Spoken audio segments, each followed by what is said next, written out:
Alors, s'assurer de la solidité financière des intermédiaires financiers, en se concentrant fortement sur une dimension prudentielle, ce n'est pas l'unique responsabilité des autorités de réglementation et de supervision. Nous devons également veiller à un accès le plus large possible des ménages et des entrepreneurs aux services financiers, nous assurer que cet accès s'effectue dans des conditions équitables, via un cadre de commercialisation qui donne aux consommateurs toutes les informations pertinentes. Dans cette perspective, une attention toute particulière est apportée aux populations dites vulnérables. C'est le thème de notre... Oui, je l'ai là. C'est le thème de notre table ronde.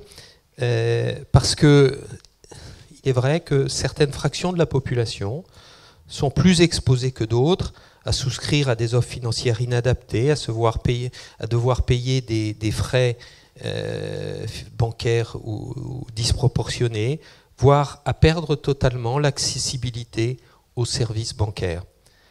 Le concept même de population vulnérable n'est pas précisément défini, car la vulnérabilité évolue avec la mutation des offres de services financiers, avec la digitalisation des relations, ainsi qu'avec le développement d'offres de produits parfois très innovants ou complexes, qui accroissent singulièrement le périmètre des populations vulnérables. Au-delà même des questions d'équité, qui sous-tendent l'attention portée aux services financiers qui sont proposés aux personnes vulnérables, il y a un enjeu évident de réconciliation de la sphère financière avec la population. À l'AMF, on dit donner du sens à la finance. Le pôle commun ACPR-AMF, qui surveille la commercialisation des produits financiers, a fait des populations vulnérables un de ses principaux thèmes de travail. Nous avons débuté cela en nous penchant sur les populations dont la vulnérabilité est quasiment inscrite dans la loi, avec une étude sur les relations entre les mandataires judiciaires qui interviennent pour le compte des populations protégées, donc les relations entre ces mandataires judiciaires et les établissements financiers. Et puis, dans le prolongement de ce travail, le pôle commun a engagé des travaux relatifs aux populations vieillissantes, comment prévenir la mauvaise commercialisation auprès des personnes dont de premiers troubles cognitifs affaibliraient le consentement, et comment on identifie les marqueurs de cette vulnérabilité. On a d'ailleurs signé un partenariat de recherche avec la chaire santé de l'université Paris-Dauphine, avec qui on travaille de façon étroite sur ces sujets-là. Pour entamer cette séquence sur la protection des personnes vulnérables, nous aborderons donc avec nos intervenants les questions traditionnelles, je mets traditionnelles entre guillemets, qui sont liées à la mauvaise commercialisation et aux frais, parfois considérables, qui sont facturés. C'est l'approche un petit peu traditionnelle. Dans un second temps, nous échangerons sur la portée du choc de la digitalisation sur ces personnes vulnérables et comment tous ces nouveaux outils transforment les pratiques commerciales. En quoi peuvent-ils créer de l'inclusion ou de l'exclusion selon la manière dont ils sont utilisés. Et pour terminer cette rencontre, nous replacerons nos préoccupations françaises dans un cadre européen en nous penchant sur les divers plans d'action qui sont proposés au niveau européen sur ces sujets-là. La Commission européenne a des idées et des projets et met en œuvre un certain nombre de cadres qui peuvent nous aider. Pour évoquer ces thèmes, notre table ronde rassemble 5 intervenants qui reflètent, je crois assez bien, la complexité de ces problématiques des services financiers aux personnes vulnérables. Marie-Andrée Blanc, à ma gauche, qui est la présidente de l'Association nationale des associations familiales, l'UNAF. Elle est au plus près du terrain, c'est un interlocuteur privilégié des pouvoirs publics. Et si son champ de préoccupation est vaste, elle s'est penchée de façon tout à fait spécifique et très pointue, sous votre autorité, donc Madame la Présidente, sur les offres bancaires et les frais qui y sont associés. La loi Pacte constitue à l'évidence une opportunité de faire évoluer éventuellement notre cadre réglementaire dans ce domaine. Corinne Dromer, à ma droite, est la présidente du comité consultatif du secteur financier. Le CCSF est vraiment un lieu privilégié où l'ensemble des parties prenantes échangent sur les améliorations à apporter aux relations entre les institutions financières et leur clientèle. Et c'est un lieu où on délivre des projets, des évolutions, des réformes. Au-delà de la question de la facturation des incidents bancaires, qui a fait l'objet d'un rapport récent, le CCF travaille sur la problématique de l'adaptation de l'offre de services aux populations vulnérables d'une manière plus large. Martin Merlin est directeur de la régulation et de la supervision prudentielle des institutions financières à la Commission européenne, c'est le titre exact, formidable. Il a rejoint la Commission depuis plus de 20 ans maintenant, donc il a tout le domaine de la réglementation. Il a joué vraiment un rôle moteur dans toutes les évolutions de la réglementation financière au cours de ces périodes, et en particulier depuis la crise. Nul mieux que lui pourra nous donner un aperçu des ambitions de la Commission dans ce domaine des services financiers avec le prisme des personnes vulnérables. Donc Patrick Montagnier est secrétaire général adjoint de la CPR. C'est un superviseur bancaire à la base, mais il a dirigé les équipes de contrôle des assurances avant de chapeauter en tant que secrétaire général adjoint la plupart des questions transversales auxquelles la CPR doit faire face, en particulier la protection des consommateurs de services financiers. Et je garde parce que je crois que dans ces domaines-là, la pratique effective, celui qui propose les services, donc Nicolas Terry est président de la Confédération nationale du Crédit Mutuel et de la Fédération Centre-Est Europe. C'est bon. Et à la tête de ce très grand groupe bancaire, il porte une attention toute particulière à réussir la digitalisation des processus, un recours massif à l'intelligence artificielle, tout en assurant une qualité élevée de la relation avec les clients. C'est un acteur engagé pour relever les défis du service financier aux clientèles vulnérables. Et donc, c'est un témoin tout à fait éminent dans ce domaine-là. Voilà nos 5 participants. Donc, première partie de notre débat, mauvaise commercialisation auprès en particulier de populations vieillissantes, frais qui s'accumulent. On commence par l'UNAF. L'UNAF qui a fait des constats assez lourds dans ce domaine-là. Et qu'est-ce que pouvez nous dire ce soir? Eh bien, écoutez, bonjour à tous. Merci, Monsieur le Président, de nous donner la parole. Donc, je voulais quand même vous donner une petite présentation de l'UNAF. Qu'est-ce qu'est l'UNAF? Bon, Union nationale des associations familiales. Nous avons un réseau qui est composé de 100 unions départementales d'associations familiales, de 13 unions régionales, ce qui représente au total, malgré tout, 7000 salariés, 15 000 bénévoles. Donc, nos missions, c'est de défendre les intérêts des familles, de représenter les familles et de gérer des services d'intérêt. Donc, actuellement, eh bien, nous siégeons, à ce titre-là, nous siégeons dans des instances de dialogue. On peut citer le comité consultatif du secteur financier, l'observatoire de l'inclusion bancaire, les comités nationaux et opérationnels d'éducation financière. Mais surtout, nous sommes très présents au contact de tout public en difficulté financière. Nous sommes le premier réseau de points conseil budget, les PCB, dont vous avez tous entendu parler, des plateformes microcrédit, et nous sommes le premier opérateur associatif du secteur protection juridique des majeurs, puisque nous avons actuellement en gestion environ 150 000 mesures de tutelle et de curatelle. Donc, comme vous pouvez le constater, nous sommes très bien placés pour observer les pratiques du secteur financier sur les populations dites vulnérables.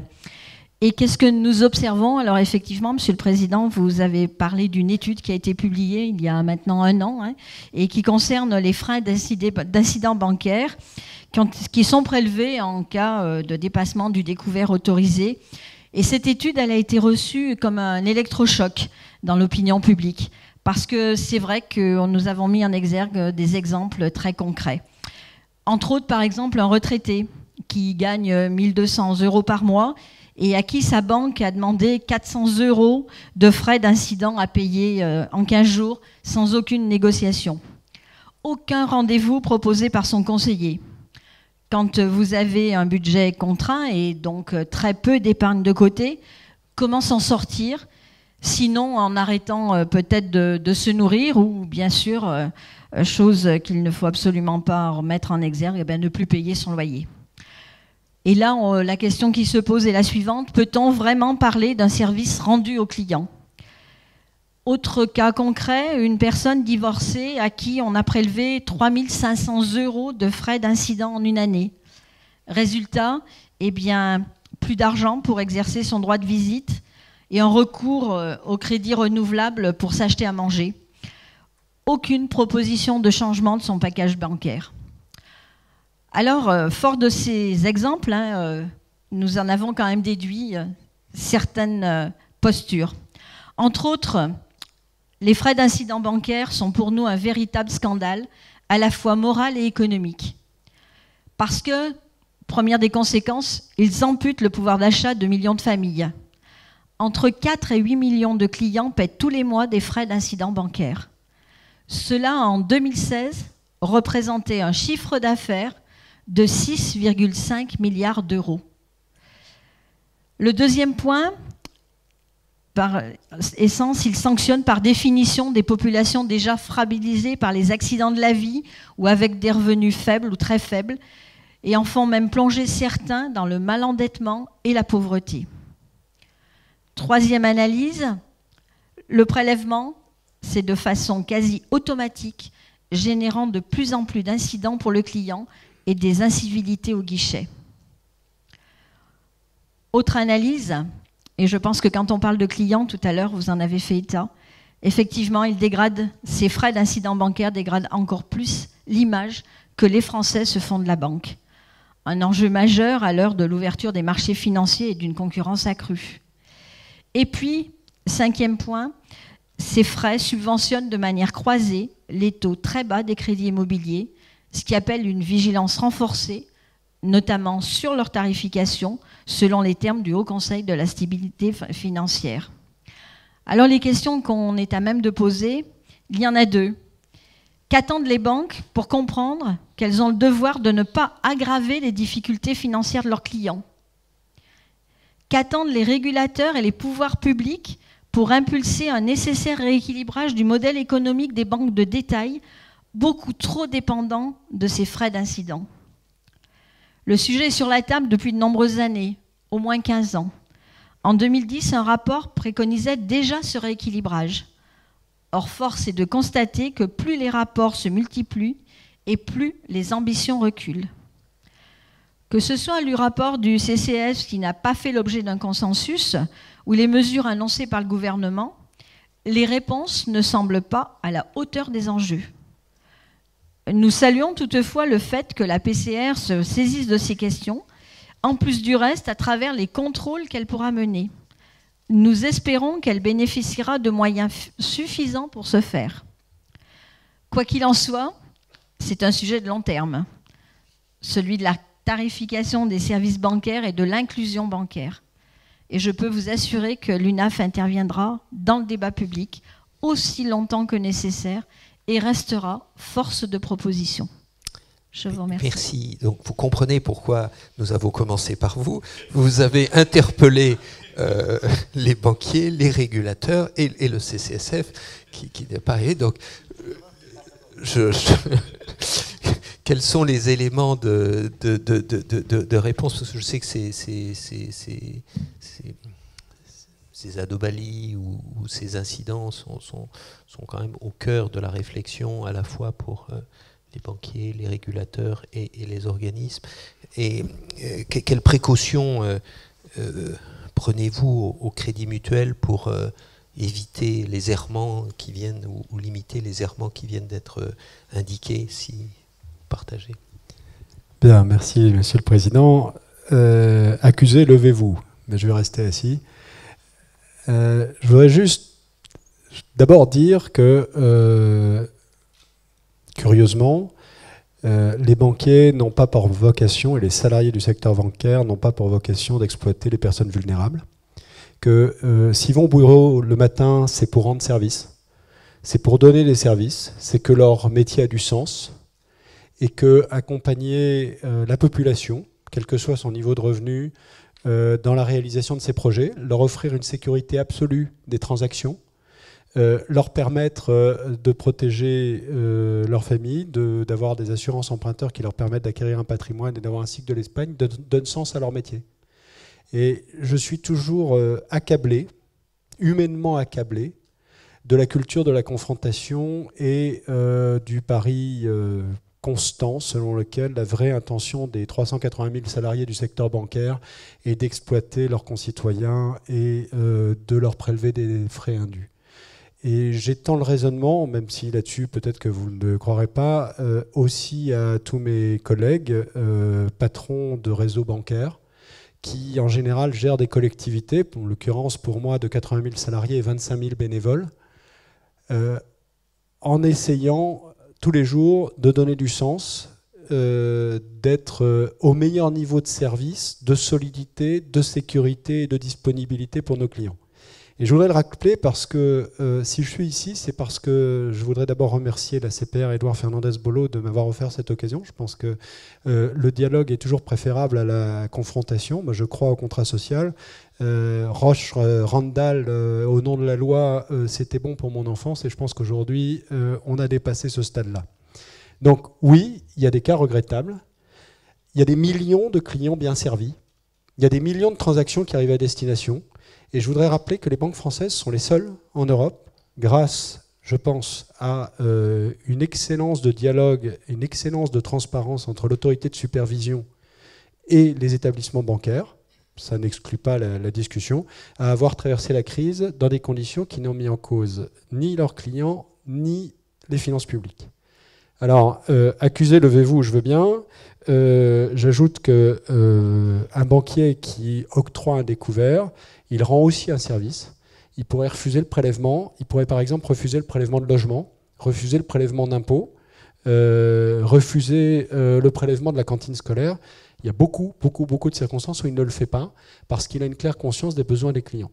Donc ma première remarque, et je ne m'attendais pas à commencer par ça, c'est de dire nous sommes un secteur économique respectable, composé de gens respectables, et qui essaient de faire leur métier du mieux possible. Et comme tout le monde, ils n'y arrivent pas toujours, et les critiques sont toujours bienvenues et les solutions doivent être trouvées. C'est pour ça que je trouve que des choses comme le comité consultatif du secteur financier sont très utiles. Mais je voudrais vraiment dire à quel point les salariés, et c'est une tradition de la banque, sont formés. Le Crédit Mutuel consacre 6% de sa masse salariale à la formation. Nous avons par exemple supprimé les objectifs commerciaux individuels. Il n'y a pas de variable. Moi, je n'ai pas de rémunération variable en fonction du nombre de produits vendus. Et la seule bâtonnite qu'on nous a imposée, c'est réglementaire, en nous disant qu'il fallait qu'on obtienne un certain nombre de comptes dans une catégorie de clients vulnérables. C'est un peu paradoxal parce que le message qu'on essaie de transmettre à nos salariés, c'est faites de votre métier du mieux possible et il n'y a qu'un devoir qui est légal. Et pour moi, toute la réglementation se résume à 3 mots, c'est devoir de conseil. On est le seul secteur, avec le secteur de la sécurité nucléaire par exemple, dans lequel un salarié, individuellement, quel qu'il soit, a la mission légale de donner le bon conseil à son client, fût-ce au détriment de l'instruction hiérarchique qu'il a. C'est pas neutre. Je veux dire, et tout le reste, de mon point de vue, découle de ce devoir de conseil. C'est la règle absolument fondamentale. Après, conformément à la tradition française, on fleurit beaucoup le jardin et on invente énormément de réglementations. Mais à la fin des fins, un conseiller bancaire, quel qu'il soit, a un devoir légal de conseil vis-à-vis de ses clients et il doit l'assumer. Ça lui impose une exigence de qualité. Un produit ne vaut que par son rapport qualité-prix. Et donc, oui, et je partage, et je ne cherche pas à nier, en aucune manière, les difficultés rencontrées dans un certain nombre de cas. Et je vous assure que, comme président, il m'arrive, d'abord, je lis toutes les réclamations qui me sont adressées, et deux, j'interviens vigoureusement quand j'ai le sentiment que quelque chose ne va pas. Mais j'insiste sur un point, il y a des secteurs des services qui, au cours des dernières années, ont connu une destruction accélérée de la qualité du service. Une espèce de consumérisme facile. Je ne vais pas citer de nom, parce que sinon je vais me fâcher avec un certain nombre de mes collègues ou clients, mais je suis frappé de la destruction collective de niveau de qualité dans un certain nombre de secteurs de services. Alors, les prix sont excellents et le service a beaucoup baissé. Je voulais juste dire, je le dis collectivement, je ne cherche pas à mettre le Crédit Mutuel là-dessus en avant, que j'ai le sentiment que ce qu'on appelle la banque relationnelle est restée une force très évidente de notre secteur bancaire, y compris quand on compare les prix, ce qu'on fait régulièrement, avec celles d'un certain nombre de nos collègues étrangers. Et puis la dernière chose, c'est vous dire qu'en ce qui concerne le Crédit Mutuel, il y a des choses qui sont pour moi déterminantes. Un client, quel que soit son niveau de fortune, son niveau de vulnérabilité, son niveau de fragilité, a un conseiller dédié. Ce conseiller dédié lui appartient et c'est le même par téléphone, par email ou physiquement. Il est le gage de la cohérence de l'approche.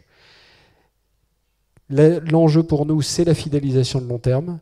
Et l'enjeu pour nous, c'est la diversification du service et la qualité de ce service. On sait très bien que quand on rend plusieurs services à un client, il ne faut se fâcher sur aucun si on veut garder la qualité de la relation. Voilà.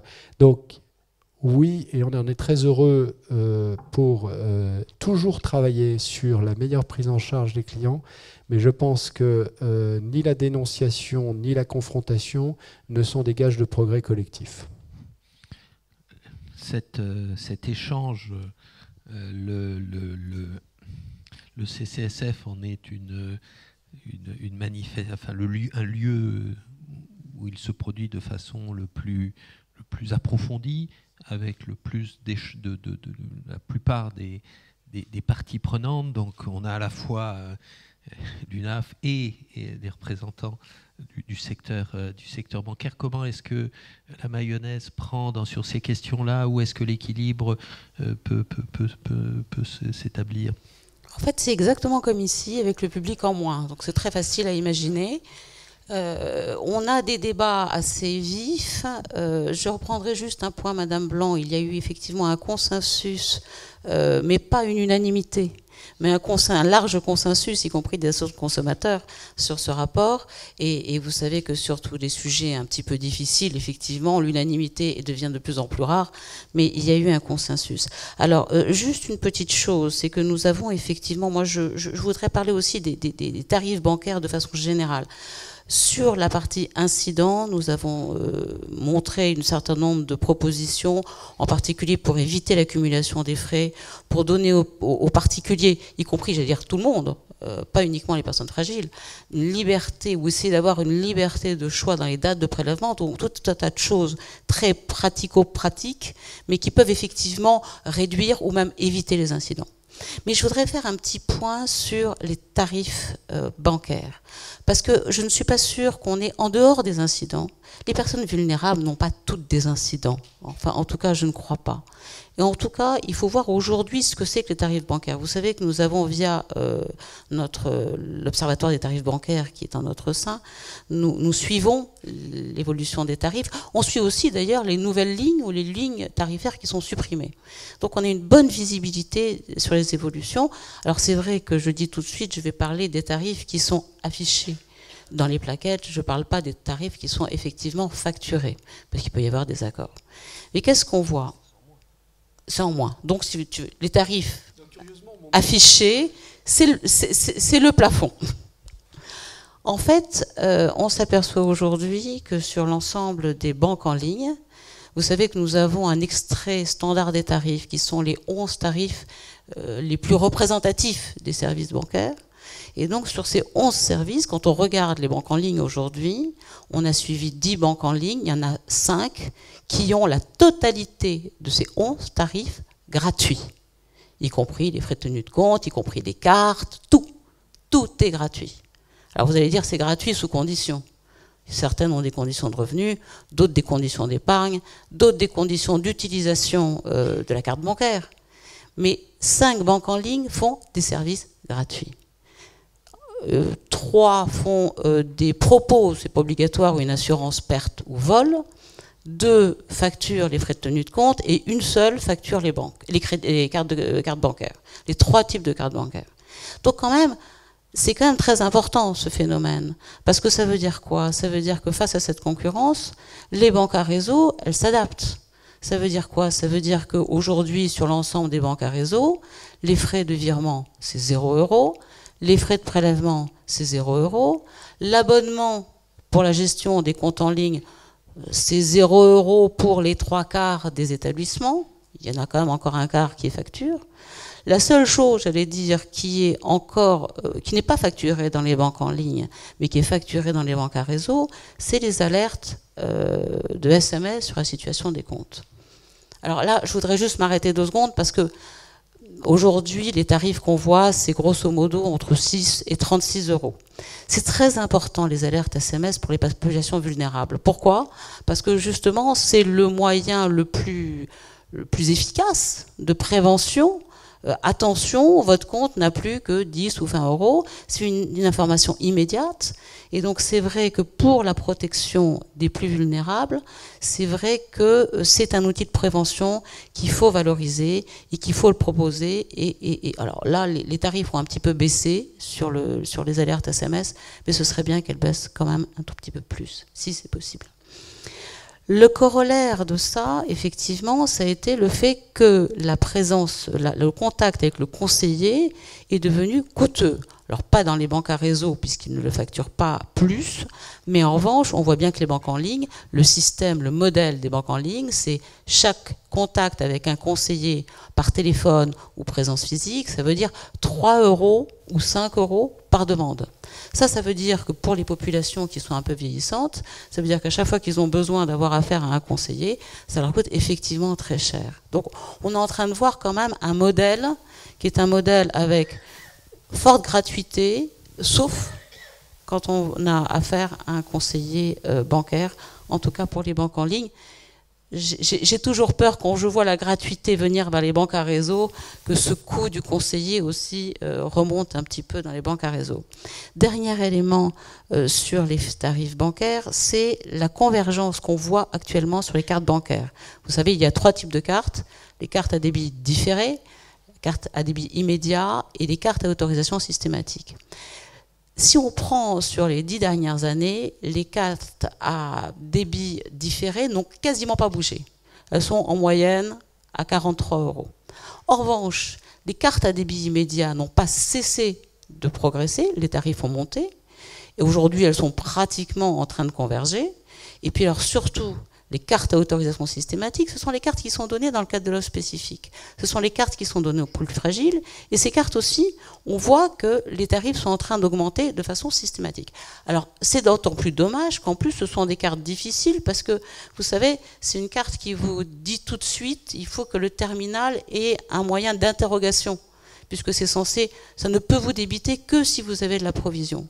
Ce qui fait que les gens qui ont ces cartes, même encore aujourd'hui, ils ont du mal à passer des péages ou ils ont du mal à aller dans des stations-service parce que le terminal n'est pas toujours adapté. Et bien, cette carte, aujourd'hui, son prix moyen pondéré, c'est quand même de 31 €. Et là, on est quand même sur des populations fragiles, sur des populations vulnérables, et il faut absolument veiller à arrêter, en tout cas, ce mouvement de hausse. Voilà. C'est grosso modo. Ah oui, je vais quand même dire un petit mot quand même des frais de tenue de compte, parce que les frais de tenue de compte, c'est toujours ce qu'on lit dans la presse. Et je voudrais juste dire quelque chose sur les frais de tenue de compte. D'abord, le coût des frais de tenue de compte, en la réalité, c'est entre 20 et 24 € par an. Hein. On n'est pas... Je voudrais dire un petit peu les montants. Je voudrais dire aussi que je ne sais pas pourquoi il y a une fascination sur ces frais, parce que les 3/4 des clients des banques ne les payent pas. Soit ils ont une offre groupée de services qui fait que de toute façon c'est à l'intérieur, soit ils ont un prêt immobilier, soit ils ont soit l'établissement de crédit ne facture pas. Il y a encore 8 établissements de crédit sans les banques en ligne qui ne facturent pas les frais de tenue de compte. Donc voilà, donc j'aimerais bien, c'est bien de s'intéresser aux frais de tenue de compte, j'aimerais bien qu'on s'intéresse aussi aux cartes bancaires et aux autres services bancaires. Voilà. J'ai fait un petit tour. Merci. Très forte pression sur les frais. Le superviseur, qu'est-ce qu'il fait dans ce paysage-là pour protéger les populations vulnérables et trouver l'équilibre entre... Alors l'équilibre, d'abord, il est donné effectivement en grande partie par la loi. Alors l'ACPR, pour sa part, bien évidemment, a une mission très large de protection des clientèles qui concerne tout un tas de sujets, de réglementation, de produits, des réglementations générales spécifiques. Et nous coopérons effectivement avec l'AMF à travers, à mon avis, une des meilleures inventions du législateur, qu'est ce pôle commun qui permet d'assurer aux clients qu'il n'y a pas de trou, si je puis dire, et d'angle mort entre les autorités en matière de protection des clientèles. Donc effectivement, 2018 et 2019 sont pour le pôle commun et nos deux autorités 2 années de priorité spécifique sur les clientèles vulnérables, dans la mesure où effectivement le principe général qui est celui de réduire l'asymétrie d'informations, de connaissances et de moyens entre les entreprises du secteur financier et les clients, et d'autre part s'attaquer aux pratiques les plus préjudiciables, sont des objectifs qui sont encore plus cruciaux pour les clientèles qui, pour des raisons diverses, ont une fragilité, que ce soit du fait de leur situation financière, de leur compréhension des produits. Je rappelle qu'il y a encore des gens qui ne parviennent pas forcément à lire correctement même les contrats ou des offres qui leur sont proposées, des nouvelles technologies ou à la suite de problèmes de santé. Donc il y a toute une série de populations, la notion de vulnérable effectivement étant très large, cela a été dit effectivement par vous au début de l'intervention. Donc nous avons tenté de progresser sur cette définition. Effectivement, comme dit, nous avons travaillé ensemble sur les majeurs protégés, et là effectivement sous l'impulsion d'ailleurs de l'AMF à l'origine. Cette année, il y a effectivement ce travail avec la Fondation du risque sur les populations vieillissantes. Et puis nous continuons aussi à la CPR à porter une attention soutenue aux autres populations en difficulté financière. Diable. Celles dont l'état de santé a connu ou connaît une dégradation qui rend difficile parfois l'accès à certains services. Donc quel est notre objectif dans tout ça, dans nos contrôles, dans nos discussions avec tout le monde, puisqu'il y a aussi une commission de consultative des pratiques commerciales qui est présidée par un membre du collège de l'autorité, qui a aussi pour vocation de rassembler les associations professionnelles bancaire et assurance, donc je vous vois monsieur Constant effectivement dans la salle, qui est son président, les associations de consommateurs et de clients, plus aussi les pouvoirs publics, qui essayent de discuter de l'ensemble de ces sujets, de manière à identifier aussi des solutions opérationnelles qui permettent d'évaluer qu'est-ce que c'est que la vulnérabilité d'un client et quelles sont les meilleures pratiques. Alors, ce qu'on a d'abord fait, c'est tenter d'identifier les pratiques d'abord du secteur financier lui-même, en fonction des populations vieillissantes ou fragiles financièrement, risque de santé. On a aussi regardé sur le sujet spécifique du vieillissement, mais ça nous y reviendrons plus spécifiquement dans la conférence annuelle de la CPR le 23 novembre prochain avec l'AMF qui nous sera à nos côtés, sur les défis du vieillissement, qu'est-ce que cela veut dire, les défis que pose le vieillissement, et tenter de s'inspirer des pratiques d'autres acteurs, dans d'autres secteurs que le secteur financier, qui sont confrontés au vieillissement eux aussi, et nous vieillirons tous un jour. Donc il nous faut aussi préparer cela. Et donc nous y reviendrons plus en détail. Et nous avons aussi définir des axes de réflexion pour le marché autour de meilleures pratiques relevées, ce que nous voyons. Il y a bien un pouvoir de recommandation de la CPR en matière de meilleures pratiques. Nous regardons aussi, nous coopérons avec tous les autres acteurs, notamment le CCSF, voir les travaux qui sortent du CCSF, voir aussi l'Observatoire de l'inclusion bancaire, pour la que citait tout à l'heure effectivement Madame Blanc pour la partie des rapports sur les frais en cas d'incident. Et nous travaillons aussi avec les professionnels. Alors nous travaillons doublement avec les professionnels, parfois, si je puis dire, sous contrainte en ce qui les concerne, puisque c'est un contrôle. Donc là, c'est bien un contrôle, effectivement, avec la capacité coercitive de l'autorité, mais cette capacité n'est rien vu la taille du secteur. Effectivement, M. Théry rappelait à juste titre qu'il y a 80 000 salariés dans la fédération et au Crédit Mutuel. Et donc, nous coopérons aussi plus largement, nous les entendons, nous discutons pour comprendre, puisque nous sommes certains aussi que les mauvaises pratiques ne sont pas toujours volontaire, qu'il y a aussi un certain nombre de choses qui sont liées soit à l'entrecoupement des systèmes informatiques, à l'accumulation parfois aussi des réglementations ou des politiques commerciales successives qui laissent parfois des couches de pratiques chez les conseillers. Donc tout ceci est assez large et protéiforme, sachant que bien évidemment, ces populations vulnérables, nous les trouvons aussi parfois, nous les définissons aussi parce qu'elles sont souvent parfois à domicile, soit parce qu'elles sont sans emploi, soit parce qu'elles sont âgées. Et là, nous sommes confrontés à d'autres types d'acteurs qui nous posent régulièrement des soucis, qui sont ceux qui font du démarchage téléphonique agressif et qui sont plutôt, là, cette fois-ci, à rechercher du côté des courtiers des professions bancaires et assurantielles. Donc là aussi, nous avons des actions pour tenter de limiter ces actions agressives au téléphone où, clairement, le client ne comprend pas ce qui lui arrive une fois qu'il est entouré d'une série de propos pas toujours bienveillants.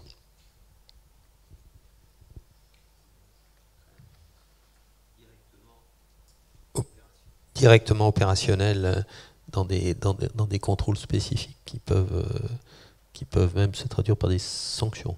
Hein, absolument, ça c'est la partie coercitive de l'autorité. On a commencé à évoquer avec la banque en ligne un petit peu le choc d'un certain nombre d'innovations, de modifications de la manière dont le métier de banquier ou d'assureur s'exerce.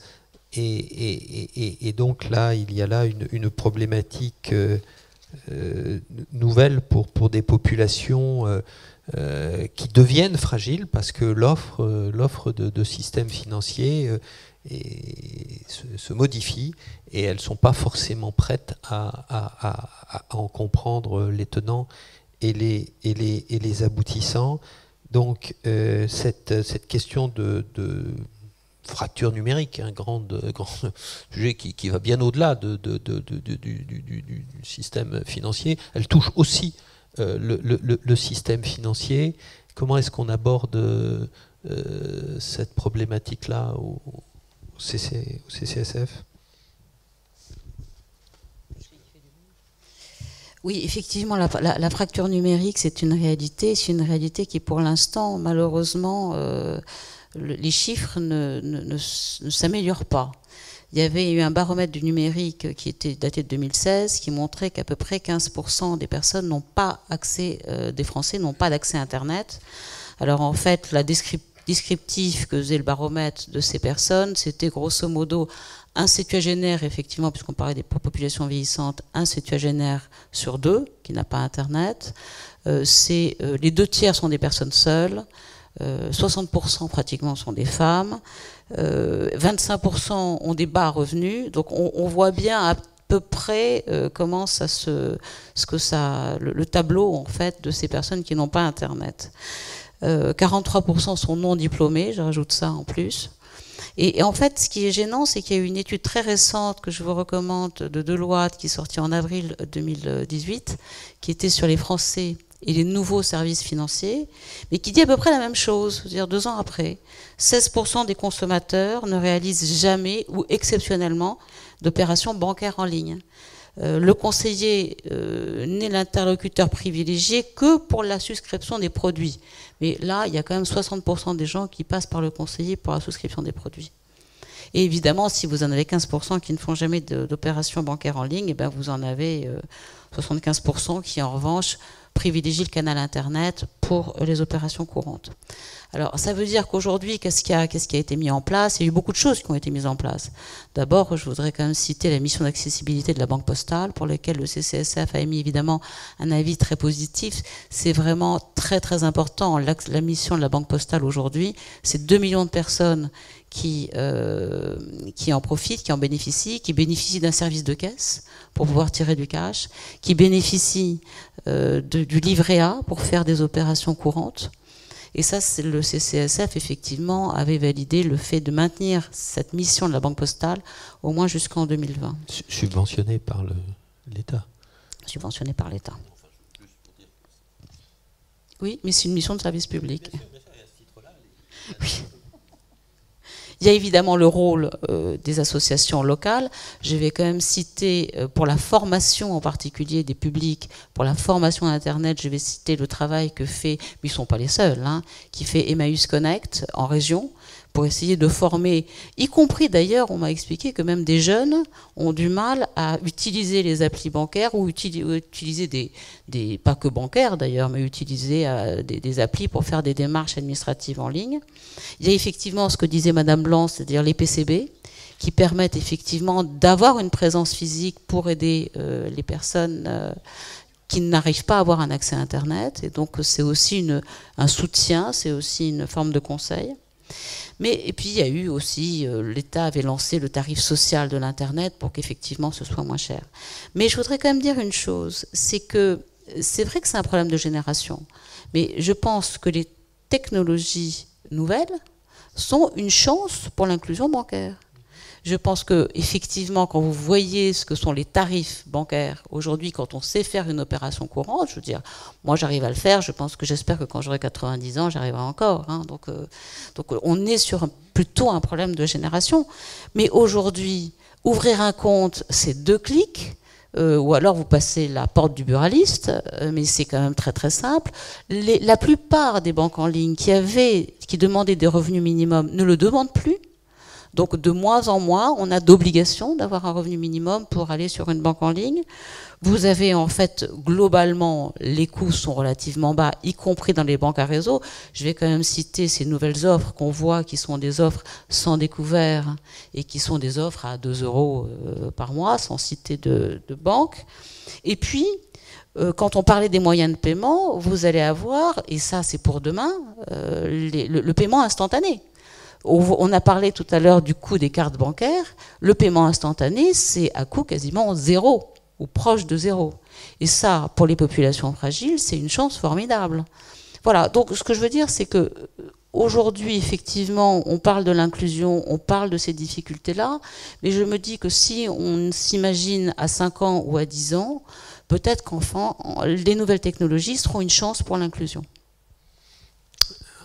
Il y a des espoirs. Néanmoins, on reboucle quand même sur la problématique des frais. C'est-à-dire que soit vous utilisez Internet et c'est gratuit, soit vous payez. Donc la question de la fracture numérique n'est pas indifférente. Le Crédit Mutuel a fait beaucoup de choses pour intégrer ces nouvelles technologies dans ses process et dans sa relation client. Mais le Crédit Mutuel garde une relation client presque physique. Comment est-ce que vous gérez cette rupture ou cette fracture potentielle numérique avec tous les nouveaux outils dont vous vous êtes doté? Alors, je pense c'est l'avantage des technologies, c'est que ça simplifie, on a supprimé les adjectifs, c'est-à-dire qu'on n'est pas un réseau physique, on n'est pas un réseau numérique, on n'est pas un réseau téléphonique, on est un réseau. Il se trouve que ce réseau est déployé sur 4500 points de vente physiques, mais avec une plateforme numérique unique, avec un système téléphonique qui converge vers le conseiller. Et je suis convaincu que pour résoudre la fracture numérique, et notamment pour faciliter la vie du client, il faut se fier à la préférence qu'il exprime. Et c'est là où le conseiller dédié à chaque client, quel que soit le canal, est un élément clé. Parce que chaque client peut dire très simplement, bah voilà, moi je veux venir voir mon conseiller, je veux lui envoyer un email, je veux lui envoyer une lettre par la poste, ou je veux lui téléphoner, et j'ai les moyens de le contacter. Donc ça, c'est un premier élément. Le deuxième élément, c'est qu'il y a par exemple un indicateur qui pour nous est fondamental, c'est qu'on regarde les notations de nos applications de banque directe. Et je constate que sur les marques principales du groupe, on a les meilleures notes, meilleures que les banques directes. Et là, il y a une règle absolue, il faut être simple. Voilà, vous ouvrez un téléphone et vous faites 3 clics et vous pouvez consulter vos comptes, et cette éducation-là peut être faite au guichet très facilement et dans de bonnes conditions. J'ajoute que c'est là où d'ailleurs le fait d'être aussi un opérateur téléphonique nous donne des coups de main, c'est que très souvent, en vendant le téléphone, nos conseillers expliquent comment fonctionne l'appli. Ça paraît de la vente croisée, en pratique, ça fait partie aussi de l'éducation. Puis la dernière chose, c'est qu'on a industrialisé l'intelligence artificielle à très très grande allure, puisque maintenant, ça fait 1 an et demi que nos 20 000 conseillers travaillent avec de l'intelligence artificielle tous les jours. On n'a pas supprimé un emploi. J'ai vu des études passionnantes sur le remplacement des conseillers bancaires. Moi, je peux vous dire une chose, l'intelligence artificielle, ma conviction, c'est que ça renforce les conseillers, ça ne les remplace pas. Et qu'est-ce que ça fait en pratique? Ça diminue les temps transactionnels, ça diminue les temps de consultation des bases documentaires, et donc ça améliore les délais de disponibilité vis-à-vis du client. Donc, de mon point de vue, la technologie, c'est toujours un choix. On a la caractéristique de toujours caractériser la technologie comme une contrainte. En réalité, vous pouvez utiliser l'intelligence artificielle pour remplacer les conseillers. Et d'ailleurs, si je puis me permettre, le jour où vous l'aurez fait, vous n'aurez plus de banque relationnelle. Et au moins, eh bien, je vais faire une petite minute de provocation. Vous pourrez vous occuper du scandale qui est le prix du café que j'ai payé tout à l'heure avant de venir, qui est quand même de 2,50 €, c'est-à-dire quand même sensiblement plus cher que mes frais bancaires mensuels. À ce moment-là, j'allais dire, on aura perdu un service collectif tout à fait considérable. Ma conviction, c'est que la digitalisation, la numérisation sont compatibles avec la logique de banque à réseau et que la banque à réseau est la condition même de la banque relationnelle. Si je peux exprimer une inquiétude sur les personnes vulnérables, et cette inquiétude est forte, c'est qu'on assiste, notamment à cause des évolutions démographiques, à des réductions de réseaux qui ne seraient pas causées par la digitalisation, mais qui seraient causées par la réduction démographique. Je vais vous livrer une expérience personnelle. Quand un département perd plus d'1% de population par an, les écoles ferment, les services publics ferment, les agences bancaires ferment aussi. Et là, la population vulnérable, parce qu'évidemment ce sont les jeunes qui partent, les populations âgées, les populations vulnérables, eh bien elles n'ont plus de services. Et ça, pour moi, c'est l'enjeu absolument majeur.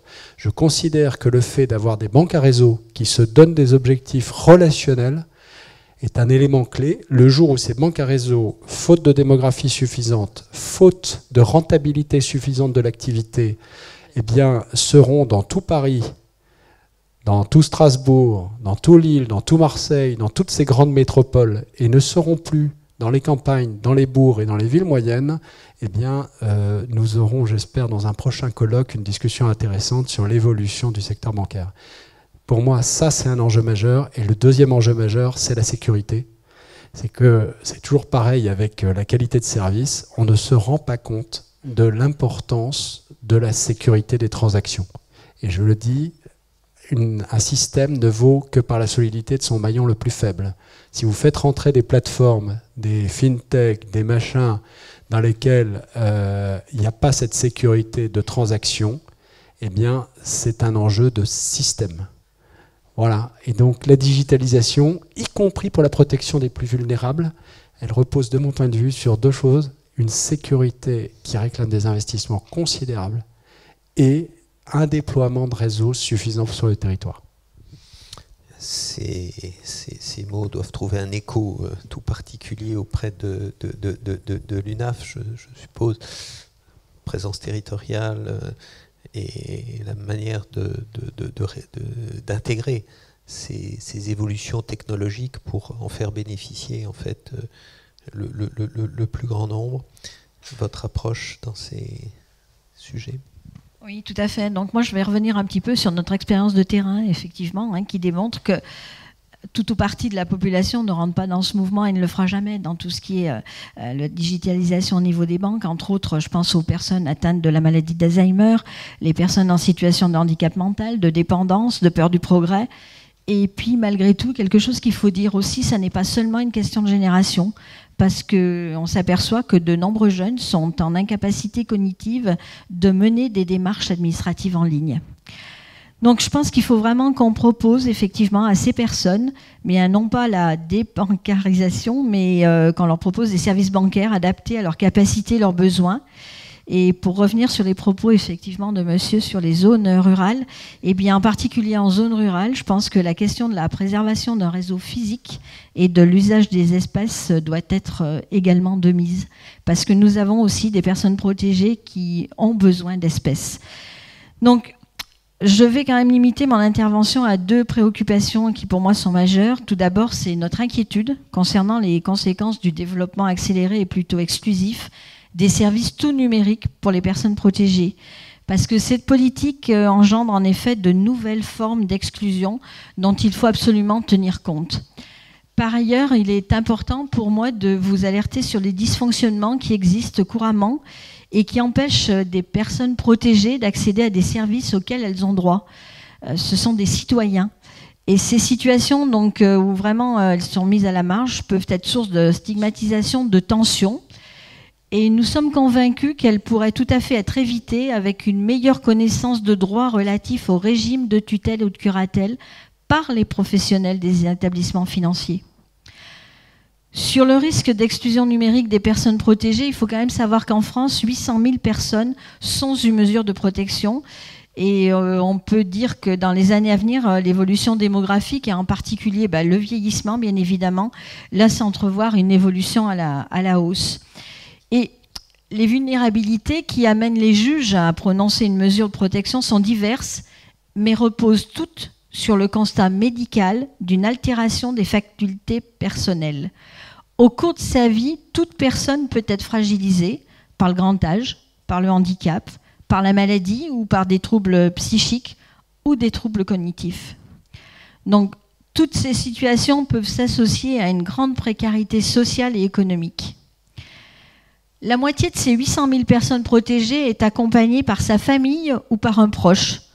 L'autre moitié l'est par les professionnels, donc par les mandataires judiciaires à la protection juridique des majeurs, dont évidemment nos services qui sont tenus par des UDAF.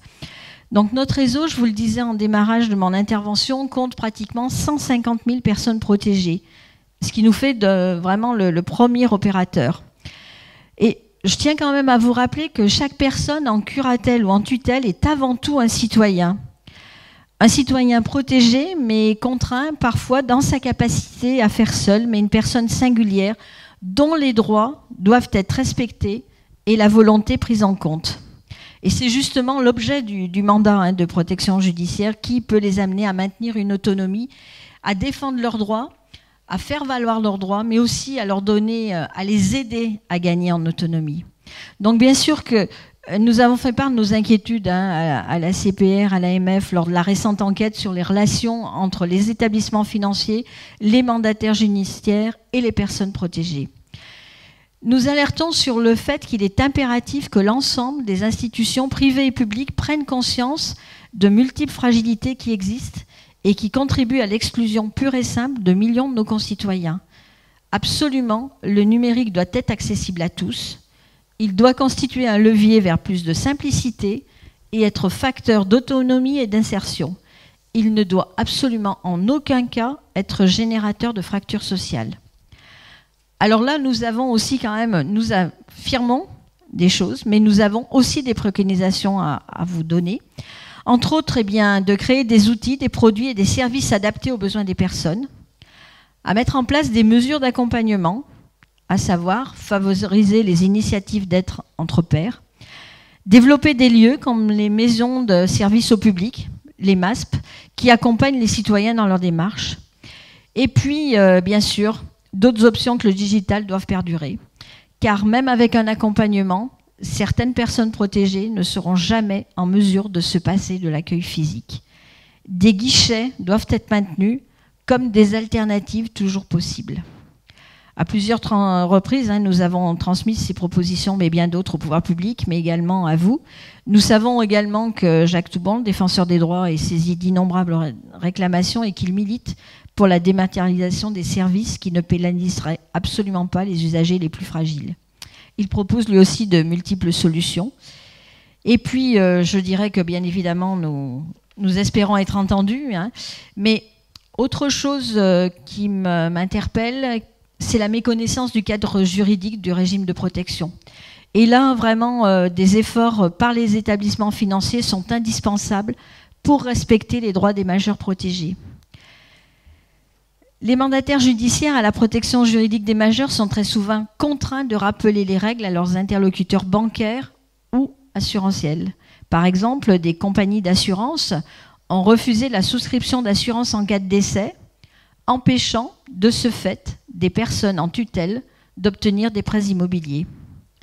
Donc vous comprenez évidemment que nous sommes donc particulièrement attachés au développement de services experts dans toutes les banques et assurances ou de référents spécialistes. Et puis, je tiens également à alerter sur le fonctionnement des établissements de paiement, car là aussi, nous rencontrons aussi de nombreuses difficultés. Une personne protégée ne peut légalement ouvrir un compte seule. Elle doit obtenir l'accord de son curateur ou tuteur. Or, nous constatons qu'aucune vérification de la capacité juridique des personnes n'est faite. Les personnes protégées peuvent en réalité ouvrir un compte seul, ce qui est contraire à la loi et néfaste à leur situation et au travail accompli dans le cadre de leurs mesures de protection. A contrario, lorsque l'établissement bancaire a connaissance d'une mesure de protection, la personne concernée peut se voir interdire purement et simplement d'ouvrir un compte, même en présence de toutes les autorisations nécessaires. Nous avons également constaté que les conditions générales excluent de plein droit l'ensemble des personnes protégées sans opérer aucune distinction entre les différents régimes existants, alors qu'ils n'engendrent pas les mêmes conséquences sur la capacité juridique des personnes. Alors là, une demande, tous les établissements doivent se conformer à la loi. Il est impératif que les autorités compétentes dans vos secteurs d'activité interviennent pour que ces situations discriminatoires cessent. Actuellement, une mission interministérielle sur la protection juridique des majeurs a été réalisée. Le rapport national doit être rendu dans quelques jours. Nous sommes probablement à la veille d'une réforme d'ampleur de ce dispositif pour mieux nous conformer au droit international.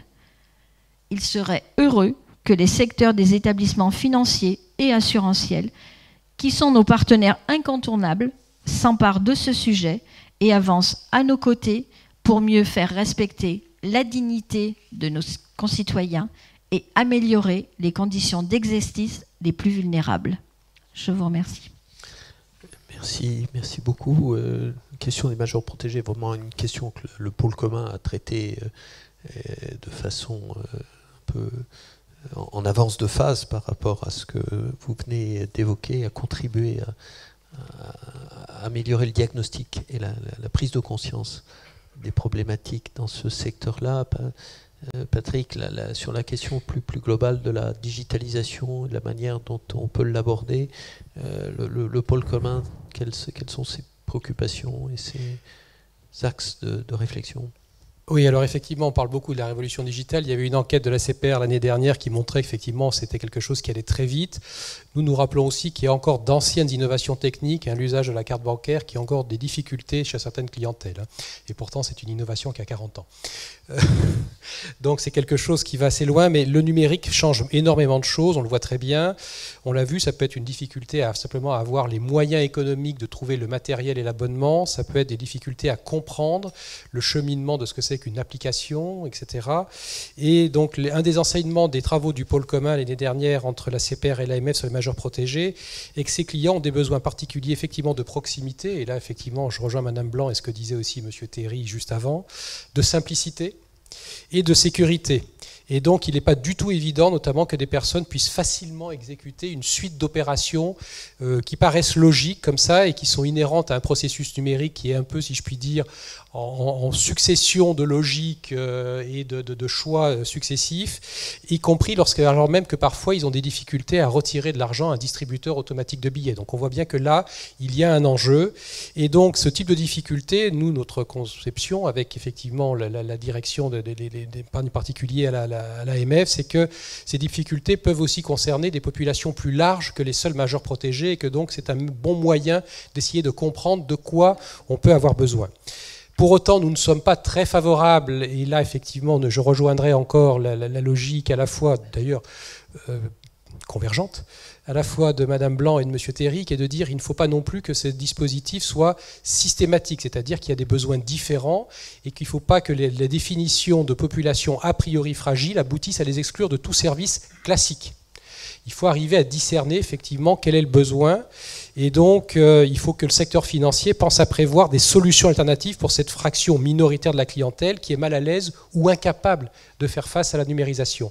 Mais ce n'est pas forcément une solution d'office pour toutes les clientèles qui pourraient être repérées comme potentiellement fragiles. Et effectivement, là encore, je crois que c'est pour le coup très consensuel, pour autant qu'effectivement que les conditions d'exploitation, si j'ai bien entendu M. Théry, continuent de le permettre, mais le contact direct entre un client et un conseiller demeure quelque chose qui est nécessaire pour une fraction de la population, et même d'ailleurs pour tous, pour certains actes essentiels, mais pour la plupart des actes quotidiens, c'est parfois très important. Et donc, nous continuons au sein du pôle commun à regarder tout ceci. Nous rappelons toujours que les clientèles fragiles ne sont pas seulement heurtées par la révolution numérique, qu'il y a aussi tous les aspects effectivement sur la réalité du consentement, sur d'autres modes de vente. La présidente Blanc vient de rappeler effectivement qu'il y a les aspects, par exemple les établissements de paiement, qui ouvrent des comptes de paiement et qui ne sont pas des comptes bancaires au sens propre du terme. Nous avons aussi Internet qui offre le terrain sur tout un tas d'escroqueries. Et donc là encore, nous sommes très vigilants au sein du pôle commun pour veiller à ce que ce numérique qui est accessible à ceux qui y ont accès ne soit pas non plus la source d'une série d'autres dérives vers des acteurs non régulés, non surveillés, qui sont tout simplement des escrocs. Donc voilà, il y a des pistes qui existent, nous y reviendrons. Les établissements adaptent leur ergonomie. Je crois qu'il faut que tous nous progressions pour avoir des pratiques qui soient lisibles pour tout le monde et qui permettent d'offrir la meilleure capacité et l'expérience numérique aux clients. Merci beaucoup. Et l'Europe, est-ce que l'Europe peut nous aider dans cette démarche complexe? Parce que on voit que là, un certain nombre d'éléments qui ont été évoqués percutent un peu le souhait d'avoir une activité financière rentable avec des niveaux de profit qui permettent de rémunérer des fonds propres dont l'exigence est quand même croissante. Donc on a vu les questions de tarifs, on a vu les questions de présence physique qui restent essentielles, et on essaye de régler tout ça. Mais est-ce que l'Europe peut nous aider dans ces démarches, et en particulier donc vis-à-vis des personnes vulnérables? Oui, merci Monsieur le Président. Bon, je voulais profiter de cette occasion pour vous donner un aperçu des nombreuses initiatives que l'Union européenne a développées pour protéger les consommateurs ces dernières années. Je ne sais pas si j'aurai des réponses à toutes les questions précises qui ont été évoquées. Je ne les aurai pas, peut-être parce que nos politiques visent la protection des consommateurs en général, sans distinguer plus particulièrement les personnes les plus vulnérables, mais évidemment elles bénéficient aussi aux personnes les plus vulnérables. Et il y a tout de même quelques initiatives, comme celles sur le compte de paiement de base, qui effectivement peuvent être tout à fait utiles pour les personnes les plus vulnérables. Alors, face à la complexité des services financiers et leur manque de transparence, les consommateurs sont souvent en position de faiblesse. C'est pourquoi, au cours des années qui ont suivi la crise financière, les institutions européennes ne se sont pas concentrées uniquement sur les questions de stabilité financière, mais nous avons tenu aussi à regarder les questions de protection des consommateurs. Et un travail assez important a été fait à cet égard. Et il faut bien se souvenir que la protection des consommateurs peut contribuer à la stabilité financière. Il ne faut pas oublier que la crise financière de 2008 a eu ses origines en partie dans l'octroi de crédits hypothécaires à des consommateurs qui n'avaient pas la capacité de supporter le niveau de dette qu'ils avaient souscrit. Beaucoup de ces initiatives sont récentes, mais elles commencent à se faire sentir dans notre vie quotidienne.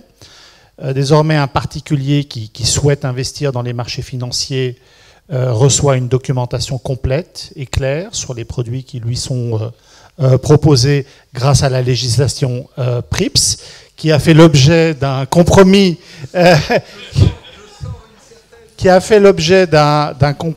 remous dans l'assistance difficile au Conseil et au Parlement. On pourra évidemment, avec le temps, faire évoluer le kit PRIPS, auquel viendra s'adjoindre un kit sur les produits de pension personnelle avec l'initiative PEP.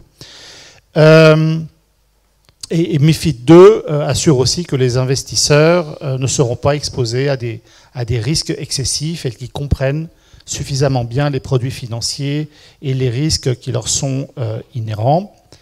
De plus, on en a parlé ce matin, la directive sur la distribution d'assurance permet une plus grande transparence pour ce type de produit qui, il ne faut pas l'oublier, concerne beaucoup plus de consommateurs que les produits d'investissement. L'Union a également renforcé la protection des consommateurs dans le domaine immobilier avec la directive sur les crédits hypothécaires que les États membres ont transposé en 2016-2017. Il s'agissait là d'une réponse directe à un certain nombre de problèmes qu'on a pu constater sur ces marchés, notamment une mauvaise prise en compte de la solvabilité du contractant, ou encore l'octroi de crédits en monnaie étrangère avec les risques de change que cela implique. La refonte de la directive sur les services de paiement, la DSP2, renforce aussi la protection des utilisateurs de paiement électronique et elle favorise l'innovation et la concurrence sur ces marchés. Évidemment, cette directive sur les paiements bénéficie essentiellement aux consommateurs qui disposent d'un compte de paiement. C'est pourquoi l'Union a adopté une directive sur les comptes de paiement que les États membres devaient transposer au plus tard en 2016 et qui a créé un droit pour toutes les personnes qui résident dans l'Union européenne à un compte de base avec une carte de paiement. Alors, c'est peut-être pas un sujet sur lequel il y avait une lacune s'agissant du marché français, mais il y avait un problème aigu dans beaucoup d'autres États membres qui ont par conséquent bien accueilli cette réforme. Alors, cette même directive sur les comptes de paiement de base fait jouer la concurrence en faveur des consommateurs aussi. Elle facilite le changement de banque, elle exige plus de transparence dans la tarification des services liés aux comptes de paiement et elle oblige les États membres à mettre en place des comparateurs pour ce type de compte. Toutes ces mesures devraient améliorer le fonctionnement des marchés nationaux, des services financiers pour les consommateurs. Or, l'intégration de ces marchés nationaux, encore très fragmentés au niveau européen, pour toute une série de raisons, pourrait aussi renforcer la concurrence et se traduire en une meilleure offre de services financiers pour les consommateurs. C'était l'objectif du plan d'action de la Commission relatif à la protection des consommateurs dans le domaine des services financiers. Ce plan propose beaucoup de choses, mais il met surtout l'accent sur les nouvelles possibilités offertes par les fintech dans le domaine de l'innovation et dans le domaine de l'intégration des marchés. Le plan propose aussi de réduire le coût des paiements transfrontières.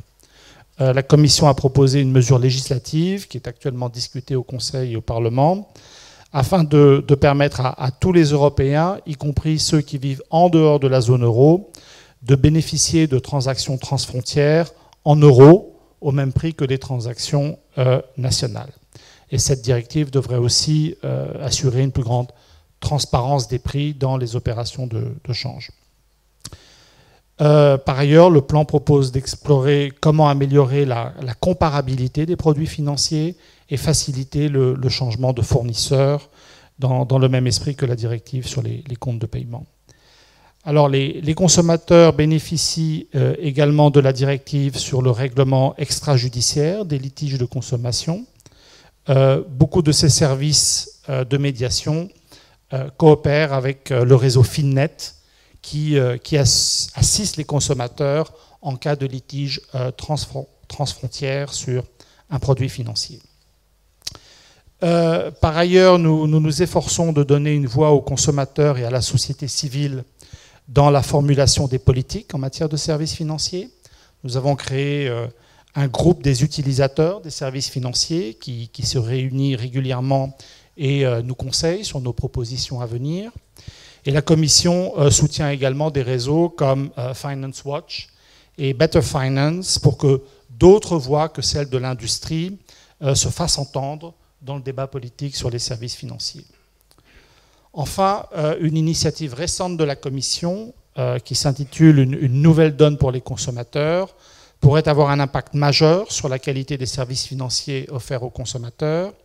Cette initiative comprend notamment une proposition législative qui remplacerait l'actuelle directive sur les injonctions afin de permettre non seulement des actions en cessation, mais également des recours collectifs. Et cette nouvelle directive devrait s'appliquer à l'ensemble de la législation européenne qui établit des droits pour les consommateurs et les investisseurs dans le domaine des services financiers. Des recours collectifs, c'est redress? Oui, c'est ça. Collective redress, oui. Hein? Oui. Voilà, donc nous avons essayé de renforcer les droits des consommateurs. Nous nous efforçons de leur donner les moyens de faire valoir leurs droits, de participer à la définition des politiques européennes. Il reste sans doute beaucoup à faire, mais nous pensons que nous avons ces dernières années enclenché une dynamique positive sur ces questions et il est fort possible que ce sujet soit perçu comme étant un sujet prioritaire dans le cadre de la nouvelle Commission et du nouveau Parlement dans un an. Merci beaucoup. Vos réactions par rapport à ces initiatives, est-ce qu'on attend plus? Est-ce que la France a été, sur plusieurs des aspects qui viennent d'être mentionnés, a été un petit peu en avance de phase pour développer un certain nombre de services? Est-ce qu'il y a un soutien? Est-ce qu'il faut aller plus vite, plus loin? Est-ce qu'il faut laisser à l'espace national une autonomie extrêmement forte, ou est-ce qu'on attend une harmonisation dans ces domaines-là? C'est pour moi, ça. Oui. Non, je regardais, des fois j'ai quelqu'un derrière moi peut-être. En fait, je ne sais pas si c'est un problème d'autonomie nationale. Le sujet de la protection des clientèles, c'est qu'il est quand même très lié aussi à la structure du droit national, à la façon dont les produits sont conçus dans un droit national, avec des cours suprêmes qui veillent à ce droit. Donc il faut faire attention parce qu'effectivement, il y a parfois peut-être une certaine idéalisme à penser que les produits financiers sont les mêmes, quel que soit le territoire de l'Union dans lequel il est conçu et vendu en fonction des cultures et des produits. Donc nous sommes favorables à une idée qui harmonise l'ensemble des principes qui concourent à la vente et qui, effectivement, par exemple sur la directive distribution, assurance ou d'autres, ont permis de donner des principes généraux. Ensuite, effectivement, il faudra que les États aient bien la capacité d'adapter ça à la situation concrète de marché. Alors, dans les multiples initiatives qu'il y a en matière d'harmonisation du droit des consommateurs, est-ce qu'il y a un consommateur européen unique? On peut souhaiter qu'on aille vers plus d'harmonisation, effectivement, de manière à ce que le consommateur ait un choix sur un marché plus vaste que son marché national, tout en faisant tout de suite remarquer que la question de la langue se pose très vite et que la question de la traduction, par exemple, d'un produit ou même d'un site internet d'un pays à l'autre est une chose qui est extraordinairement compliquée. Donc, il y a quand même un certain nombre de choses que l'on voit de temps en temps. Il y a des gens qui savent le gérer très très bien, ça va. Jusqu'à certains... Ou les escrocs. Oui. C'est à eux que je pensais. Effectivement. Ils sont plus souples et plus agiles peut-être. Donc voilà. Donc nous regardons toujours et nous soutenons toute idée d'harmonisation des principes, d'arriver effectivement à avoir un consommateur européen qui dispose de règles harmonisées et qui soit le même, quel que soit le pays de l'Union dans lequel il puisse. Nicolas Théry, vous qui êtes présent en Allemagne assez fortement quand même et en France, comment vous voyez cette approche? Il y a une logique à avoir une approche européenne plus harmonisée? Si je suis honnête, je vous dis, j'y crois pas et je suis pas sûr que ça soit souhaitable. Pour une raison, c'est que là aussi, je pense que dans les métiers de service, l'automatisation, l'uniformisation n'est pas toujours une bonne idée. Je suis un très grand militant de l'uniformisation, j'allais dire, du contrôle, solvabilité, liquidité, de l'union bancaire, etc. J'allais dire, le débat qu'on a avec Mme Blanc montre que de toute façon, on a des pratiques de marché, des pratiques tarifaires, des systèmes de droit, typiquement les majeurs protégés, qui relèvent du droit civil et d'un certain nombre de protections. Et pour avoir travaillé 7 ans à la Commission européenne, à titre personnel, je pense que le consumérisme n'est pas un sujet européen. je considère qu'il fait partie des préférences collectives qui relèvent encore des États-nations et qu'il y a une préférence collective européenne pour la stabilité financière, pour la sécurité financière, pour le contrôle financier, dont témoigne d'ailleurs la protection, j'allais dire, des marchés financiers, la protection des compagnies d'assurance, des banques. Autant sur le consumérisme, je pense que, à titre personnel, je préfère et je pense que c'est plus productif et pour le consommateur et pour la qualité de service de garder ce sujet-là au-delà du principe qui est de, j'allais dire peut-être de se comporter bien, mais on n'a pas besoin de règles européennes là-dessus, de le garder au niveau national. La Commission pourrait être tentée de dire que parfois on utilise cet argument pour, comme barrière à l'entrée par rapport à une concurrence qui pourrait... Non, mais est-ce que... Je dirais juste qu'il y a effectivement des contextes nationaux qui sont très différents les uns des autres et que ça limite certainement les capacités d'intervention de l'échelon européen. Mais nous avons tous quand même collectivement décidé de créer un marché intérieur et ce marché intérieur, il faut le faire fonctionner au mieux et il peut aussi s'avérer utile dans le domaine des services financiers de détail. Donc là où des avancées sont possibles, afin de faire fonctionner ce marché intérieur des services financiers de détail, il nous semble nécessaire d'intervenir afin d'en faire bénéficier les consommateurs. Voilà. Maintenant, évidemment, je suis d'accord avec l'idée selon laquelle l'échelon européen est encore plus nécessaire et utile lorsqu'il s'agit de protéger la stabilité financière en particulier. J'ajouterais quand même que c'est peut-être facile de dire ce que vous avez dit vu de France, mais on voit aussi un certain nombre de pays dans lesquels il y a des défaillances dramatiques en matière de protection des consommateurs, avec des législations nationales qui ne sont pas du tout à la hauteur des enjeux. Et pour les consommateurs qui résident dans ces pays, il est souvent bienvenu qu'il y ait une intervention européenne afin d'augmenter le niveau de protection des consommateurs dans ce pays. On peut évidemment dire que ça relève de la responsabilité des gouvernants de ces pays, mais ça c'est facile à dire. Parfois, malheureusement, ils n'assument pas ces responsabilités et par conséquent, l'Europe peut être utile aux consommateurs dans ces pays. Oui, vous avez raison. D'ailleurs, la directive PAD s'est beaucoup inspirée de ce que le CCSF avait fait passer effectivement en protection des consommateurs. Et ça, c'est vrai que nous, au CCSF, nous on travaille énormément sur la mise en place des directives. On a travaillé sur la mise en place, sur la réalisation du document d'information de DDA, parce qu'il fallait effectivement avoir un système avec des produits comparables. Alors on a vraiment travaillé, on a fait une sorte de modèle qu'on a proposé effectivement aux assureurs. Alors je dois vous avouer que sur KID on a essayé, on n'a pas réussi. On n'a jamais réussi à faire un document qui soit simple, qui soit compréhensible et qui soit adapté en fait aux consommateurs. Pourtant, mon prédécesseur Emmanuel avait écrit à la Commission, moi j'avais fait une petite lettre également. Mais je dois vous avouer que pour l'instant, on ne voit pas comment est-ce qu'on fait un kit qui soit utile aux consommateurs. Globalement, sur ces problématiques de comparabilité, on a eu plusieurs réunions au sein du CCSF et c'est vrai que je me fais un petit peu le porte-parole des associations de consommateurs présentes au CCSF qui s'inquiètent qu'on essaye de faire une comparabilité avant de s'occuper plutôt de la protection, c'est-à-dire si demain un consommateur français achète un produit polonais ou espagnol, il va avoir les barrières de la langue, il va avoir le problème de la législation, de la protection. Et je pense que ces sujets-là sont aujourd'hui plus importants que le problème de la comparabilité. Et d'ailleurs, ce que je peux vous proposer, c'est de vous inviter au CCSF et venir en discuter directement avec eux, parce que nous avons aussi Better Finance. Aujourd'hui, ce n'est pas un piège. Ce n'est pas un piège. Ce n'est pas un piège où on va... Non, non.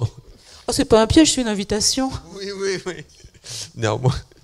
il ne faut pas prendre de toute façon le problème de PRIPS tout seul. Hein. Ce qui est vraiment important dans la démarche européenne, c'est quand même d'exiger la connaissance du client, la connaissance de ses besoins, la connaissance de son appétence au risque et de pouvoir lui donner le conseil le plus approprié possible. Après, le problème de PRIP, c'est un tel... Je ne voudrais pas qu'on termine cette conférence sur un mode trop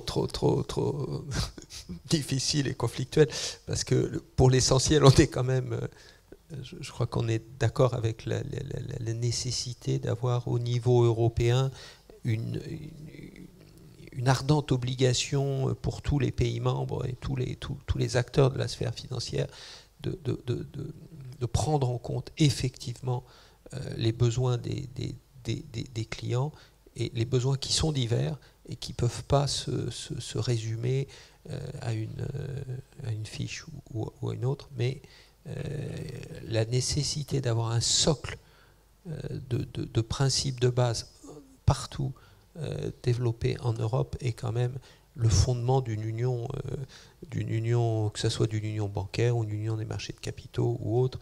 Et donc la Commission a un rôle essentiel dans cette dynamique-là qui de fait a probablement des échos différents d'un pays à l'autre, parce que certains pays ont intégré d'ores et déjà une grande partie de ces éléments-là.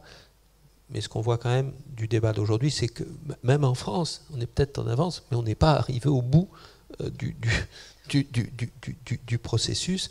Et l'articulation, les injonctions presque contradictoires qu'on peut avoir dans certains cas sont difficiles à réconcilier. Mais on essaye de le faire de la manière la plus consensuelle possible, en échangeant avec toutes les parties prenantes. Vous voulez ajouter quelque chose, madame? Non? Merci pour ces éléments. Un dernier mot, non? À ce moment-là, on a dépassé, je peux regarder. D'habitude, dans ces organisations-là, on a une pendule qui nous dit on est en avance, on est en retard. Là. Contre. Oh, formidable. 1 minute de questions. Ça fait. Il n'y a que des questions, il n'y aura pas de réponse. Donc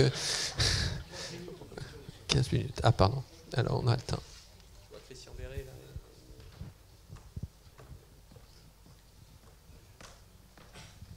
Merci. Au cours de cette deuxième partie d'après-midi, s'agissant de consommateurs, on a beaucoup parlé de banques, on a très peu parlé d'assurance. Or, les contrats d'assurance, l'assurance est très souvent obligatoire. Les contrats sont pour la plupart des contrats d'adhésion. Les pouvoirs conférés aux compagnies d'assurance sont considérables, de coercition. Et il me semble, mais c'est peut-être un effet d'optique, que le consommateur est plutôt moins bien défendu que vis-à-vis du secteur bancaire. Mais ça, c'est une question de réglementation. Alors, c'est peut-être un effet d'optique, je ne sais pas. Est-ce qu'il n'y a pas de sujet sur les assurances? Voilà. Il y a beaucoup de sujets sur les assurances. Vous savez, la banque, l'assurance, le marché financier, ça n'existe pas dedans non plus. Mais peut-être les assurances, tu pourrais dire un mot, Patrick, sur un certain nombre de problématiques qui sont ressorties. Absolument. Alors, la GLA, je vais peut-être juste m'inscrire en faux contre une première assertion, de la même façon que le compte bancaire est obligatoire, en fait. Donc, il y a un certain nombre d'assurances obligatoires, effectivement, notamment sur MRH, enfin, la maison, responsabilité, et ainsi de suite, habitation. Mais il y a aussi le compte bancaire lui-même, et de fait, aujourd'hui, indispensable. Alors, en assurance, de toute façon, il y a un certain nombre de sujets, effectivement, sur lesquels l'autorité de contrôle s'est penchée en matière de type de commercialisation. Il y a tous les aspects, par exemple, sur la commercialisation de l'assurance santé, alors qui est, elle, facultative, elle est complémentaire, c'est celle qui est après l'assurance offerte dorénavant obligatoirement par l'employeur. Vous avez aussi des aspects en assurance vie, sur lesquels le conseil, la formation des conseillers qui font la vente ont donné lieu à un certain nombre de décisions, y compris de sanctions de la part de l'autorité, pour justement bien noter ce qui fait. Nous travaillons aussi sur d'autres types aujourd'hui de contrats, par exemple les assurances obsèques. On essaye de comprendre ce qui est derrière ce type de contrat, quelles sont les prestations réellement assurées. Il y a aussi toutes les assurances dites les assurances affinitaires, voilà. Celles qui sont vendues à des gens qui n'en ont pas besoin. Celles qui sont vendues de façon systématique en appui d'un produit, en fait, le plus souvent, sur lequel effectivement... voilà, pas toujours besoin, sur lequel effectivement, en plus d'un produit, notamment c'est celles qui sont vendues chez un certain nombre de commerçants qui, avec le produit, vendent aussi des extensions de garantie sous forme d'assurance. Donc nous nous penchons sur tous ces sujets. Nous avons des relations assez, parfois, sous formes différentes, soit sous forme de questionnaires pour comprendre la pratique du marché, sous forme de contrôle sur place, pour voir les pratiques des acteurs et éventuellement leur demander de les corriger. Donc il y a bien quelque chose là aussi. Et le devoir de conseil en assurance est quelque chose qui est réglementé lui aussi et qui, dans certains domaines, notamment en assurance vie par exemple, fait l'objet d'une très longue jurisprudence et très ancienne, par exemple de la Cour de cassation. Donc il y a aussi une justice civile qui est depuis fort longtemps présente sur ce sujet du devoir de conseil, qui est un devoir, si je puis dire, générique, qui est parfois précisé pour certains produits sur qu'est-ce qu'il doit comprendre, mais de la même façon que dans le secteur de l'assurance, on voit qu'il y a un certain nombre d'heures de formation obligatoires avant de pouvoir vendre certains types de produits, qu'il y a des types de compétences différentes selon le type de produit à avoir pour les vendre antérieurement, et tout ceci fait l'objet de contrôles systématiques et réguliers de notre part, et aussi de décisions. Donc effectivement, je pense que le biais était peut-être dû aujourd'hui au fait que M. Théry avait courageusement accepté, c'était la seule table ronde où il n'y avait qu'un seul professionnel, et c'était sans doute la table ronde... Voilà. Mais c'est vrai que c'était aussi un banque assureur. Donc... Même parfois, sur l'assurance, peut-être juste un mot, notamment l'assurance dommage, notamment la protection du consommateur. Il y a pour moi une règle absolue en assurance, c'est que la protection du consommateur passe par des garanties larges, couvrantes, et pas forcément les moins chères. Et s'il y a un domaine où le rapport qualité-prix est décisif, c'est bien là-dessus, c'est que quand vous avez une garantie large et couvrante, vous protégez bien le consommateur. Un exemple tout simple, le Crédit Mutuel est une des rares banques présentes à Saint-Martin. L'année dernière, quand Irma est passé, comme les communications ont été coupées pendant 3 jours, on avait mobilisé des salariés pour prendre en charge les sinistres. On a consacré ces jours-là à ouvrir tous les contrats en sinistre. Comme ça, au moins, il n'y avait pas de débat administratif de mise en route. Qu'est-ce que vous avez subi comme dommage? Il suffisait de regarder le vent. Et on a mis en place une couverture systématique pour tous nos assurés de 5 000 € pour qu'ils puissent prendre en charge les premiers frais. On a pu le faire pour une seule raison, c'est qu'on savait que nos contrats étaient couvrants par rapport à ce type d'événement.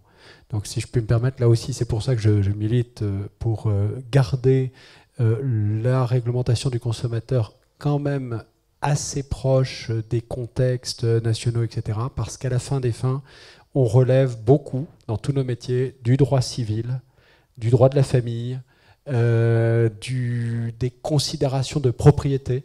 Et ça, du point de vue européen, c'est pas harmonisé. Donc il faut, j'allais dire, on peut se raconter toutes les histoires de la Terre sur la banque et l'assurance. On est d'abord et avant tout des intervenants en vertu du droit civil et sous le contrôle d'une autorité publique. Merci beaucoup. Autre question? Épuisement général de la salle. Donc, merci de terminer sur l'assurance, c'est pas si mal. Ça montre la fait. Je crois que la journée a permis de voir toute la diversité de ce que signifie la supervision financière. Et donc, on termine en mettant bien en évidence que les autorités nationales ont encore un rôle puissant à jouer, en particulier dans le domaine de la protection des usagers, dans tous ces domaines financiers tels qu'on vient de le mettre en évidence. Merci beaucoup et donc bonne